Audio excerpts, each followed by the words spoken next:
오늘 우리가 방금 불렀고 방금 읽었던 시편 8편은 시편 전체의 첫 번째, 드디어 첫 번째 찬양시입니다. 처음으로 하나님을 향해 올려드리는 찬양시입니다.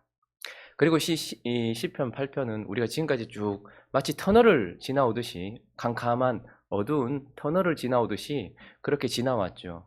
행복한 사람의 고난을 지나고 어두운 현실을 지나고, 그리고 원수들에 관한 메시지, 그리고 징계에 관한 메시지, 그리고 어제는 비방, 모함에 관한 메시지, 어두컴컴한 터널을 마치 지나서 그 터널을 탁 지나고 나면 환한 밝은 빛으로 탁 나가는 것처럼, 마치 그렇게 쭉 지나서 이 여덟 번째 시에서 밝은 찬양으로 하나님께 올려드리고 있는 것을 보게 됩니다. 그런 시편 8편은 아주 의미 있는 찬양입니다. 왜냐하면 시편 전체의 첫 번째 찬양이기도 하고, 그 어두운 터널을 지난 후 우리에게 주어진 밝은 빛이기도 하기 때문에 그렇다라는 것입니다. 자, 그러면 이런 큰 의미를 가지고 있을 이 시편 8편이 왜 하나님을 이렇게 이 시점에서 찬양하고 있는지, 무엇 때문에 찬양하고 있는지 우리는 살펴볼 필요가 있고, 몇 가지 교훈들을 나누어 보도록 하겠습니다. 주의 이름을 이렇게 1절이 찬양하고 있는데 한번 읽어볼까요? 읽어보겠습니다. 1절 시작. 여호와 우리 주여, 주의 이름이 온 땅에 어찌 그리 아름다운지요. 주의 영광이 하늘을 덮었나이다. 여호와 주님을 찬양하고 있고 그의 이름을 높이고 있는데 왜 그렇습니까? 온 땅에 어찌 그리 아름다운지요. 주의 영광이 하늘을 덮었나이다. 땅과 하늘에 덮여있는 그분을 지금 높이고 있습니다. 왜 찬양하고 있는 것입니까? 그 첫 번째 이유는 하나님께서 어린 아이를 통해서 대적을 잠잠하게 하시기 때문이라는 것을 보게 됩니다. 우리는 오늘 시편 8편에 있는 내용을 잘 살펴봐야 합니다. 왜 지금 이렇게 첫 번째 찬양이 터져 나오고 왜 이 터널을 지나 밝은 찬양이 이곳에서 터져 나오는가 하면, 하나님께서는 어린 아이를 통해서 대적을 잠잠하게 하시는 분이기 때문에 지금 찬양을 하고 있는 것입니다. 자, 2절 말씀 읽어보겠습니다. 시작. 주의 대적으로 말미암아 어린아이들과 젖먹이들의 입으로 권능을 세우시며 이는 원수들과 보복자들을 잠잠하게 하려 하십니다. 하나님께서 원수들, 대적들, 하나님의 대적, 그리고 원수들과 보복자들을 잠잠하게 하시는데 어떤 사람을 통하여서? 어린아이들과 젖먹이들을 통하여서 하나님께서 이렇게 하신다라고 말씀하고 있는 것입니다. 자, 그러면 어린아이, 젖먹이, 이 단어, 이 나르라는 이 단어는 어떤 사람을 의미하는 것입니까? 그냥 단순히 연약함만을 이야기하는 것이 아닙니다. 어린아이는 연약함의 대명사입니다. 그러나 이 어린아이들의 특징은 연약한 것에서만 그치는 것이 아니라 연약해서 어떻게 하는 거예요? 절대 의존하는 존재입니다. 어린아이는 연약함의 대명사일 뿐만 아니라 절대 의존의 대명사인 것입니다.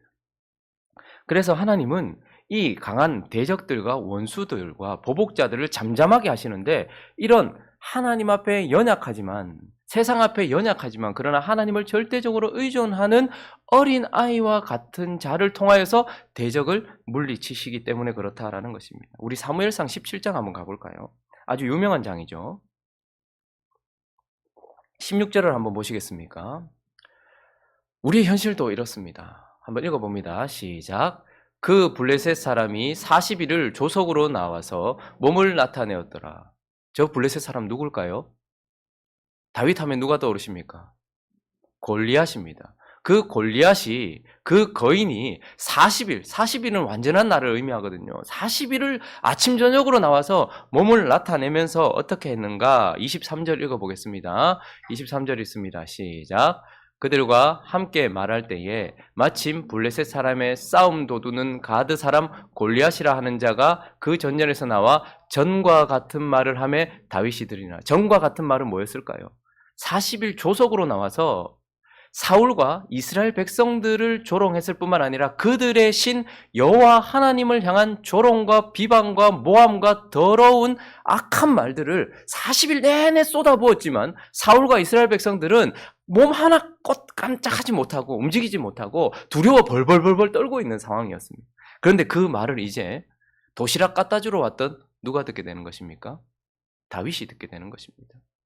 하늘과 땅 아래에서 하나님을 비방하고 조롱하며 하나님 앞에 원수로 행하고 있는 그 더러운 입을 아무도 막지 못하고 있을 그때에 32절 한번 보겠습니다. 32절 33절을 읽어봅니다. 시작. 다윗이 사울에게 말하되 그로 말미암아 사람이 낙담하지 말 것이라. 주의 종이 가서 저 블레셋 사람과 싸우리이다 하니 사울이 다윗에게 이르되 네가 가서 저 블레셋 사람과 싸울 수 없으리니 너는 소년이요 그는 어려서부터 용사입니다. 저기 소년이라는 단어가 우리가 방금 읽었던 어린아이 나아르입니다. 그러니까 사울이 보니까 안 된다. 니는 어린아이 젖먹이와 같고 저는 용사다. 이렇게 지금 말하고 있는 것입니다. 그런데 사울만 그렇게 보이는 것이 아닙니다. 41절도 볼까요? 41절도 읽어봅니다. 자, 시작. 블레셋 사람이 방패든 사람을 앞세우고 다윗에게로 점점 가까이 나아가니라. 42절 없나요? 42절 없나요? 제가 잘못 드린 것 같은데. 사무엘상 한번 펴보실까요? 17장.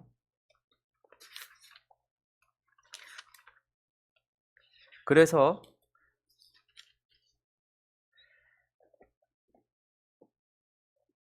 42절을 보시면 제가 읽어드리겠습니다. 이렇게 말하고 있습니다. 그 블레셋 사람이 둘러보다가 다윗을 보고 업신여기니 이는 그가 젊고 붉고 용모가 아름다움이다. 그러니까 사울이 볼 때도 너는 나아르예요. 그런데 블레셋 사람 가드 사람 골리앗이 다윗을 봐도 다윗은 어떻다는 거예요? 젊고, 여기 단어도 젊고라는 단어가 나아르입니다. 어린 소년, 어린 아이 이런 뜻인 것입니다. 자, 그러니 지금 어떤 상황입니까? 하나님의 대적이 하늘과 땅 중심에 서서 하나님을 반역하고 있으며 하나님께 모욕을 주고 있는 이 상황 속에서 그 원수의 입을 어린아이와 같은 다윗을 출현시키셔서 어떻게 합니까? 다윗이 뭐라고 말합니까? 골리앗과 싸울 때에 그가 사울에게는 내가 곰도 잡았고 사자도 잡았습니다. 그러나 사실 그가 다윗이 골리앗 앞에 나갔던 이유는 무엇입니까? 너는 칼과 창과 단창으로 내게 오려니와 나는 네가 모욕하는 만군의 여호와의 이름으로 네게 가노니 라고 말하고 있어요. 그러니까 그 어린아이와 같은 다윗이 골리앗 앞에 나갔던 이유는 이전의 경험을 의지해서가 아니라 그는 칼과 창과 단창, 힘을 의지하여 세상 앞에 서 있다면 다윗은 지금 모든 것, 아무것도 할 수 없는 어린아이와 같아서 사울의 갑옷도 입을 수 없는 상황이지만 그러나 그는 무엇을 의지하고 있는 것입니까? 그런 어린아이지만 오직 여호와의 이름을 의지함으로 말미암아서 나는 네가 모욕하는 만군의 여호와의 이름으로 네게 가서 하나님만 의지하여서 다윗과 골리앗이 싸우고 어떻게 되는 거예요? 이 싸움의 결과는 무엇이냐면 잠잠해졌다 이 말입니다. 하나님의 원수의 입이 어린아이가 하나님만 의지하여 나아갔던 그 어린아이를 통하여서 잠잠해졌다 이 말입니다. 그래서 오늘 시편 8편이 그것을 우리에게 말해주고 있는 것입니다. 하나님의 원수의 입을 잠잠하게, 그런데 누구를 통해서? 어린아이를 통해서. 예수님 때도 마찬가지였습니다. 마태복음 21장을 한번 가볼까요? 12절부터 16절까지 한번 읽어보겠습니다. 자, 읽습니다. 시작. 예수께서 성전에 들어가사 성전 안에서 매매하는 모든 사람들을 내쫓으시며 돈 바꾸는 사람들의 상과 비둘기 파는 사람의 의자를 둘러 엎으시고 그들에게 이르시되 기록된 바 내 집은 기도하는 집이라 일컬음을 받으리라 하였거늘 너희는 강도의 소굴을 만드는도다 하시니라. 맹인과 저는 자들이 성전에서 예수께 나오매 고쳐주시니 대제사장들과 서기관들이 예수께서 하시는 이상한 일과 또 성전에서 소리질러 호산나 다윗의 자손이여 하는 어린이들을 보고 노하여 예수께 말하되 그들이 하는 말을 듣느냐? 예수께서 이르시되 그렇다. 어린 아기와 젖먹이들의 입에서 나오는 찬미를 온전하게 하셨나이다 함을 너희가 읽어본 일이 없느냐? 15절 한번 다시 넘겨보시면 대제사장들과 서기관은 하나님의 대적이었습니다. 뿐만 아니라 예수 그리스도를 대적하는 자였습니다. 끊임없이 모함하고 비방하고 악을 쏟아내는 입이었습니다. 그런데 그 입이 성전에서 호산나 다윗의 자손이여라고 외치는 어린 아이들을 통하여서 어떻게 해요? 입이 닫혀졌다라고 말하고 있고 하나님은 어린 아이들을 통하여서 하나님의 대적을 잠잠케 하시는 분이다라는 것을 우리에게 말씀해주고 있고, 오늘 시편 8편이 첫 번째 찬양을 하고 있으며, 그리고 가장 밝은 지점에서 찬양하고 있는 이유가 바로 하나님은 어린 아이를 통하여 대적을 잠잠케 하시기 때문이다라고 말씀하고 있는 것입니다. 자, 그러면 이제 쭉 다시 본문으로 돌아오셔서 시편 8편에서 왜 찬양하고 있는가, 그 두 번째 이유는 무엇이냐면 하나님께서 사람을 통해서 또한 다스리시기 때문이다라고 말씀하고 있습니다. 자, 오늘 본문 8편 3절 한번 읽어볼까요? 3절 읽습니다. 시작. 주의 손가락으로 만드신 주의 하늘과 주께서 베풀어 두신 달과 별들을 내가 보오니. 자, 지금 시인이 주의 손가락으로 만드신 주의 하늘을 봤어요. 우리가 살고 있는 이 은하, 그러니까 지금 이 우주는 수많은 우주들 중에, 우리는 이 우주가 너무 넓다고 생각하고 있지만 우리가 속해 있는 이 은하계는 수천 수만의 수억의 은하계 중에 하나일 뿐이라는 것을 과학이 발전하면 발전할수록 우리에게 말해주고 있습니다. 그런 하늘을 볼 때면 그 하늘 아래 서 있는 나라는 존재가 얼마나 미미하게 보입니까? 그 하나님이 펼쳐놓으신 지구와 그리고 이 지구를 둘러싸고 있는 이 온 우주를 볼 때에 그걸 하나님은 손가락 하나로 만드셨지만, 말씀으로 만드셨지만, 우리는 그 앞에 서 있을 때 얼마나 보잘것없는 존재냐라는 거예요. 그렇게 우주를 보고 난 이후에 4절 읽어보겠습니다. 나 자신을 보니까 이런 마음이 드는 거예요. 읽습니다. 시작. 사람이 무엇이기에 주께서 그를 생각하시며 인자가 무엇이기에 주께서 돌보시니. 이 큰 우주 앞에 서 있는 나라는 존재가 얼마나 미미하고 부족한가라는 것을, 얼마나 제한적인 존재며 한계가 있는 존재인가라는 것을 보게 되는 것이죠. 그런데 여기 보니까 사람이라고 하는 이 단어는 에노시라는 단어입니다. 이 에노시라는 단어는 사람의 아들 이런 뜻이에요. 그러니까 특별히 제한적인 존재, 한계가 있는 존재라는 말입니다. 그리고 종이라는 의미예요. 피조물이라는 의미입니다.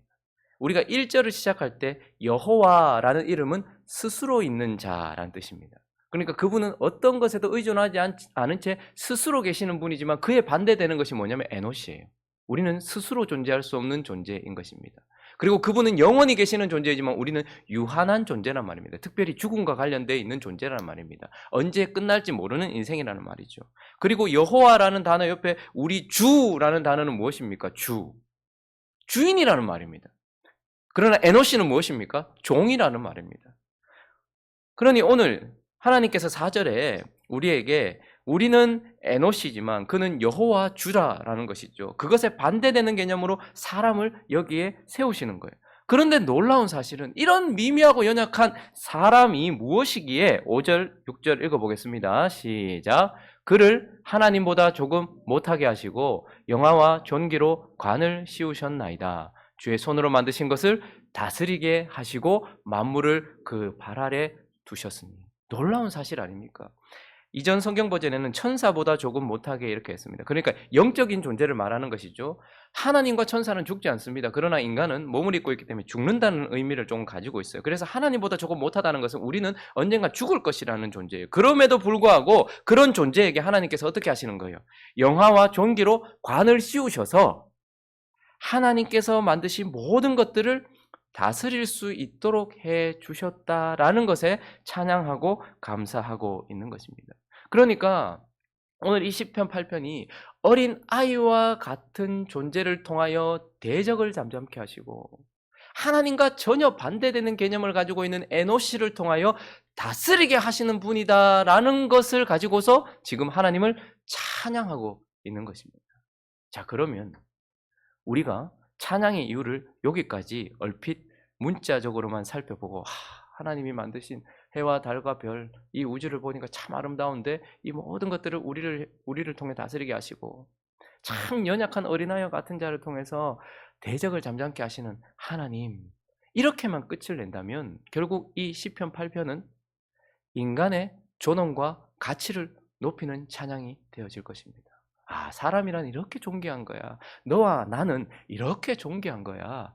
라고 마치게 되는 것이죠. 그러나 오늘 이 시편 8편이 시편 전체의 첫 번째 찬양입니다. 그리고 어두운 터널을 지나서 나타나는 밝은 빛의 찬양입니다. 왜 찬양하는가? 진짜 이유는 무엇인가? 하나님을 찬양하는 진짜 이유는 바로 예수 그리스도 때문입니다. 이 시가 사람의 연약함, 그리고 이 사람의 부족함, 그럼에도 불구하고 하나님이 종교와 간을 씌우셔서 하나님이 대적을 잠잠케 하시고, 그리고 하나님이 우리를 통해서, 사람을 통해서 다스리신다, 이렇게 사람의 가치와 존엄을 나타내는 시인가? 이것은 사람이 아니라 한 사람을 높이고 있는 찬양인 것입니다. 누구를 향한 말일까요?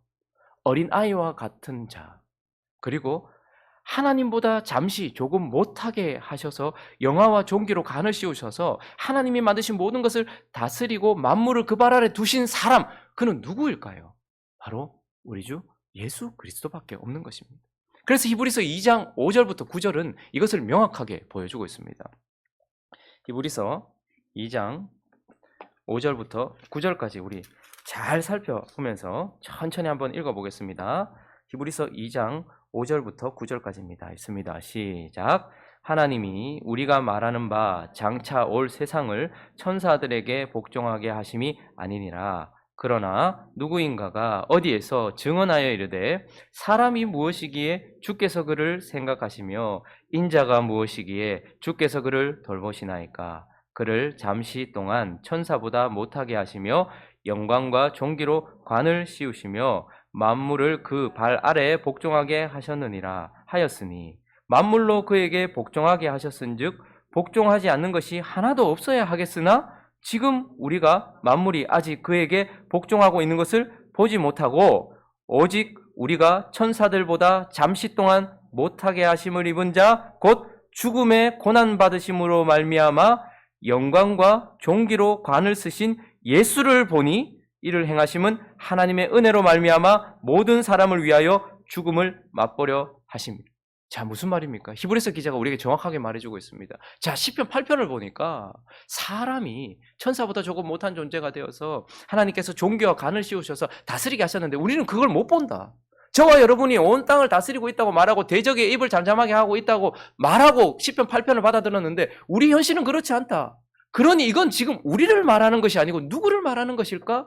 오직 예수를 보니까 그 예수가 어떻다는 거예요. 이 시편의 주인공이다라는 것을 우리에게 말해주고 있는 것입니다. 그래서 이 시편 8편에 나오는 그 어린아이는 누구를 말하는 것입니까? 연약한 저와 여러분을 말하는 것이 아니라 연약한 어린아이와 같이 대신 예수 그리스도를 말하는 것이고 그 예수 그리스도를 통하여서 하나님께서 어떻게 하시는 거예요? 대적의 입을 잠잠하게 하시는 거예요. 그래서 예수 그리스도는 저 하늘을 찍고 오신 분이 아니라 연약한 여인 마리아의 자궁을 열고서 이 땅에 몸을 입고 오셨습니다. 어린아이로 오셨습니다. 그리고 어린 양이 되셔서 어떻게 하십니까? 십자가를 향해 걸어가신, 그러나 철저하게 하나님만 의지하시는 어린아이, 젖먹이와 같은 모습으로 그렇게 이 땅에 오셔서 그분이 어떻게 하신 것입니까? 대적들을 잠잠케 하셨다 이 말입니다. 그래서 그 어린아이와 같은 예수 그리스도를 통하여 대적을 잠잠케 하신 하나님을 찬양하라 이렇게 말하고 있는 것입니다. 그리고 히브리서 기자가 말하죠. 천사들보다 조금 못. 이건 능력을 말하는 것이 아니라 천사들이나 하나님은 죽지 않습니다. 그러나 예수는 몸을 입으셨기 때문에 어떻게 해요? 천사들보다 잠시 동안 조금 못하게 만드셨다는 것은 죽음을 맛볼 수 있는 사람이 되셨다 이 말입니다. 그래서 그분이 사람이 되셔서 죽음으로 말미암아 하나님께서 어떻게 하신 겁니까? 그에게 존귀와 영광의 관을 씌우셔서 그로 말미암아 모든 이름 위에 뛰어난 이름이 되게 하시고 그분에게 만물을 다스리는 권세를 주셨다라고 말씀하시면서 이 시편은 사람의 존엄을, 사람의 가치를 높이는 찬양이 아니라 한 사람, 예수 그리스도의 가치와 존엄을 높이는 찬양이 되어서 하나님을 높이되 예수 그리스도라는 어린아이와 같은 존재로 만드신 그분을 통하여 대적을 잠잠케 하신 하나님, 죽음을 통하여 존귀와 영광의 관을 쓰시고 모든 것을 다스리는 자가 되게 하신 그분으로 말미암아 역사하신 하나님 아버지를 찬양하고 있는 시다라고 우리에게 말씀해 주고 있는 것입니다. 그러니 시편 8편은 엄청난 찬양인 것입니다. 하나님이 능력으로 온 땅을 아름답게 창조했고 그 땅을 우리에게 다스리겠다. 하나님의 어린아이와 같은 우리지만 우리를 통해서 대적을 잠잠케 하신다. 이것도 은혜되지만 그러나 시편 8편은 그 중심에 누구를 놓고 있는 거예요? 시편 전체가 누구를 말하는 거예요? 예수 그리스도를 말하는 거예요. 우리가 왜 찬양해야 될까요? 우리가 처음 우리 입에서 찬양이 튀어나와야 되는 이유, 그 어두운 터널을 뚫고서 밝은 찬양이 우리 삶 가운데서 터져나와야 하는 이유는 어린아이와 같은 예수 그리스도, 죽음을 통하여 종교와 간을 쓰시고 부활하심으로 말미암아 모든 것 위에 뛰어난 이름이 되셔서 만물을 다스리시는 예수 그리스도를 봄으로, 그리고 그 예수 그리스도를 통하여 다스리는 하나님을 봄으로 말미암아 찬양이 터져 나와야 한다라는 것입니다. 그리고 우리가 찬양해야 할 이유는 딱 한 가지입니다. 바로 예수 그리스도, 그리고 그 예수 그리스도를 통하여 일하시며 역사하시는 하나님 때문이다라는 것입니다. 오늘 시편 8편을 처음 시작할 때에 보면 이것은 개인적인 시라기보다는 함께 드리는 예배 시였습니다. 그러니까 아마 모든 예배자들이 모여서 찬양을 했겠죠. 시편 8편을 처음 시작할 때 보니까 다윗의 시 이렇게 되어 있고, 그 표제어가 인도자를 따라 기띔에 맞춘 노래. 기띔이 뭔지도 잘 모르겠어요. 그러나 어쨌든 지금 인도자를 맞춰서 함께 찬양하는데, 여러분 1절과 9절이 반복되고 있다는 것이 보이시죠? 똑같은 말이 반복되고 있어요. 그래서 저는 아마 이 시편 8편이 이렇게 불려지지 않았을까. 처음 이 찬양을 인도하던 다윗, 그리고 누군가가 솔로로 하나님을 찬양했던 것 같아요. 여호와 우리 주여, 주의 이름이 온 땅에 어찌 그리 아름다운지요, 주의 영광이 하늘을 덮었나이다.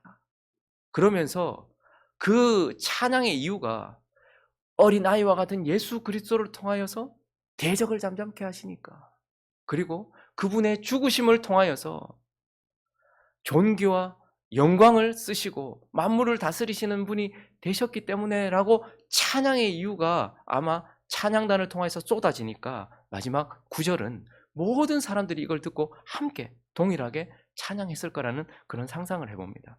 아, 그렇지.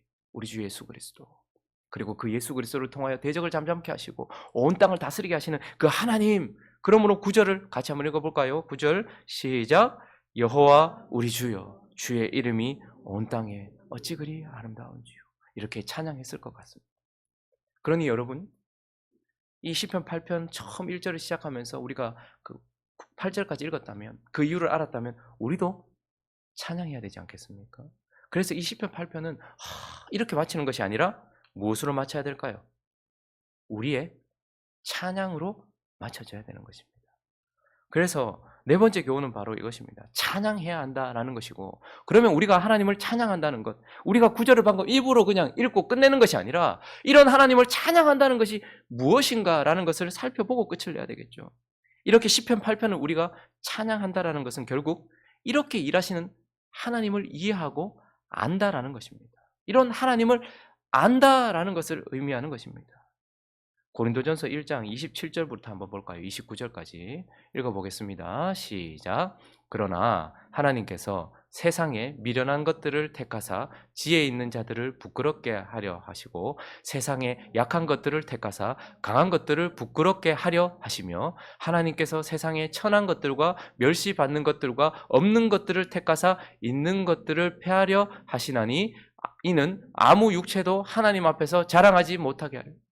하나님의 의지가 무엇입니까? 하나님은 약한 것들을 택하고 부족한 것들을 택하여서 하나님의 영광을 드러내시는 거예요. 그래서 예수 그리스도는 이 땅에 영광을 입고 오셨다기보다는 연약함을 입고 오셨다라는 것이, 하나님은 그런 자를 통해서 일하신다라는 그런 하나님을 우리가 이해해야 한다는 거예요. 받아들여야 된다는 거예요. 왜 하나님께서 그렇게 하시는가? 하나님은 어떤 분이신가를 알아야 되는 것입니다. 그런데 우리가 살아갈 때 우리는 꼭 강해지려고 하고 있습니다. 더 화려해지려고 하고 있습니다. 그러나 하나님의 의지는 우리가 더 약하고 우리가 더 부족해요. 하나님을 의존하게 함으로 말미암아서 하나님은 그런 자를 통해서 일하신다라는 그런 하나님을 아는 것이 우리가 방금 읽은 9절을 살아내는 찬양의 진짜 의미인 것입니다. 고린도 후서 4장은 또 이렇게 말하고 있죠. 7절부터 한번 읽어보겠습니다. 읽습니다. 시작. 우리가 이 보배를 질그릇에 가졌으니 이는 심히 큰 능력은 하나님께 있고 우리에게 있지 아니함을 알게 하려 함이라. 우리가 사방으로 우겨싸임을 당하여도 쌓이지 아니하며 답답한 일을 당하여도 낙심하지 아니하며 박해를 받아도 버림받지 아니하며 거꾸로 뜨림을 당하여도 망하지 아니하고 우리가 항상 예수의 죽음을 몸에 짊어짐은 예수의 생명이 또한 우리 몸에 나타나게 하려. 왜 죽음을 통하여 영광과 존귀를 관시우십니까? 왜 우리는 질그릇 안에 예수를 두셨습니까? 우리가 죽음을 통하여 질그릇 같은 내가 깨어지면 우리 안에 있는 예수 그리스도가 드러나는 것이 하나님의 역사하시는 방법이라는 말이에요.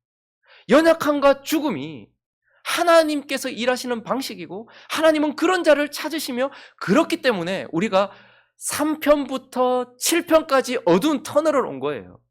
하나님은 연약한 자를 통하여 하나님을 절대적으로 의존하는 자를 통하여 일하시고 하나님은 죽음을 통하여서 일하시는 분이기 때문에 고난을 지나게 하신 것입니다. 어두운 현실을 지나게 하신 것입니다. 우리의 눈앞에 원수를 두신 것입니다. 우리가 징계를 받게 하신 것입니다. 우리가 죽음과 같은 영혼의 죽음과 같은 모함과 비방을 받게 하신 것입니다. 그러나 그때에 우리는 약하여짐으로 말미암아 하나님을 의존하는 하나님의 강함에 손을 내밀기 시작하는 것이고 질그릇 같은 우리가 그런 터널을 지날 때 깨어짐으로 말미암아 우리 안에 하나님의 예수 그리스도의 생명이 드러나게 하는 거예요.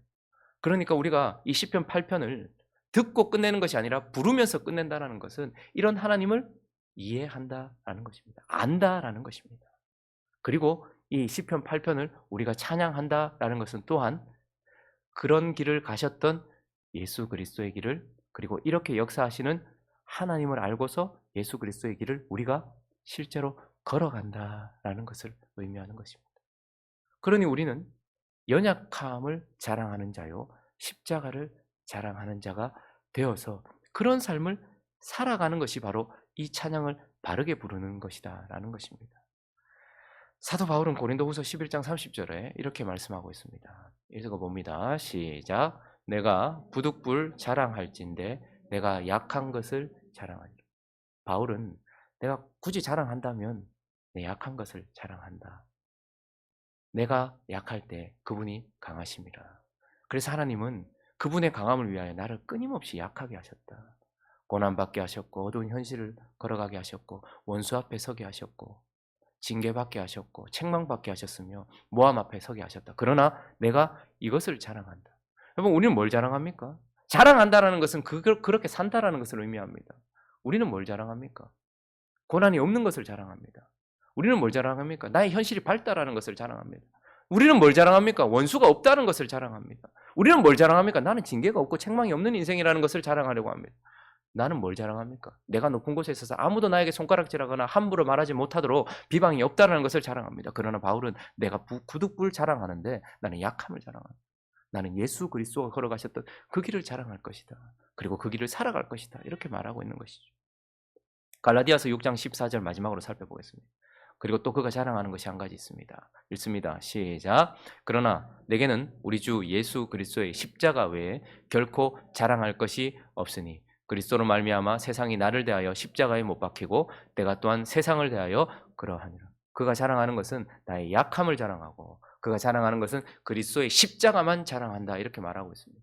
그러니 시편 8편은 예수 그리스도가 연약한 자가 되셨지만 하나님은 그를 통하여 원수의 입을 막게 하셨던 대적을 잠잠케 하셨던 분이며 그가 죽음을 맛보신 사람이었지만 그러나 그에게 존귀와 영광을 씌우셔서 다스리는 자가 되게 하셨던 것처럼 나는 그런 하나님을 알고서 그리고 나 또한 예수 그리스도가 걸어가셨던 그 길을 자랑하며 연약함으로 십자가로 살아간다 이렇게 말하고 있는 것입니다. 우리가 오늘 아침에 제가 새벽에 처음으로 이렇게 복음 선거를 찬양했던 것 같아요. 그렇죠? 반주를 하면서 찬양했던 이유는 이 찬양이 우리에게 계속해서 불려지기를 원했기 때문입니다. 여호와 우리 주여 주의 이름이 온 땅에 어찌 그리 아름다운지요. 왜 그렇습니까?